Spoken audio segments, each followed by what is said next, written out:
শেখ পীরের হাত ধরা সুন্নাহ মোতাবেক কিনা? পীরের হাত ধরা সুন্নাহ মোতাবেক কিনা? কেমন কথা হইল? মানে পীরের মুরিদ হওয়া?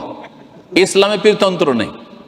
পীরতন্ত্র যেমন 4 মযহাবের এক মযহাব ফরজ, এ কথা 300 বছর পর্যন্ত ছিল না, 4th শতাব্দীতে সেটাও শুনে যান। আজকের বিষয়ের সাথে সম্পর্কিত 4 ইমাম সম্পর্কে আল্লামা ইমাম শাহ ওলিউল্লাহ মুহাদ্দিস দেহলভী রাহিমাহুল্লাহ, হ্যাঁ, মোগল আমরের বাদশাহ আওরঙ্গজেবের সমসাময়িক তিনি, তার আব্বা ছিলেন বড় একজন আলেম।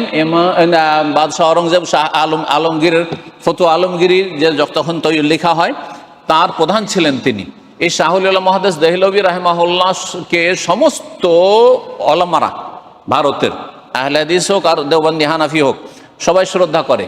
তিনি হুজ্জাতুল বালেগাই, হুজ্জাতুল বালেগা দাওরায়ে হাদিসে পড়ানো হয়, আলিয়া মাদ্রাসা সম্ভবত ফাজিল বা কামেলে পড়ানো হয়। তাতে বলছেন যে এলাম আন্নান নাসা কানু ক্বাবলাল মিয়াতির রাবিআতি গায়রা মুজতামিঈন আলা তাকলিদিল খালিস লিমাযহাবিন ওয়াহিদিন বিআইনিহি। শুনে রাখো যে 4th শতাব্দীর আগে মুসলিম সমাজ কোনো একটি মযহাব নির্দিষ্ট করে মানতেই হবে এমন ধ্যান ধারণা রাখত না। তাহলে ইসলামের স্বর্ণযুগ পার হওয়ার পরে দীর্ঘ 300 বছর, 350 বছর এই 4 মযহাবের একটি মযহাব ফরজ কেউ জানতো না মুসলিম সমাজের। তাহলে এই বিদআত যে শুরু হইল, মযহাবের অন্ধত্ব আর গোড়ামি, তাআসসুবুল মযহাবি, সেটা 4th শতাব্দীতে শুরু হয়েছে।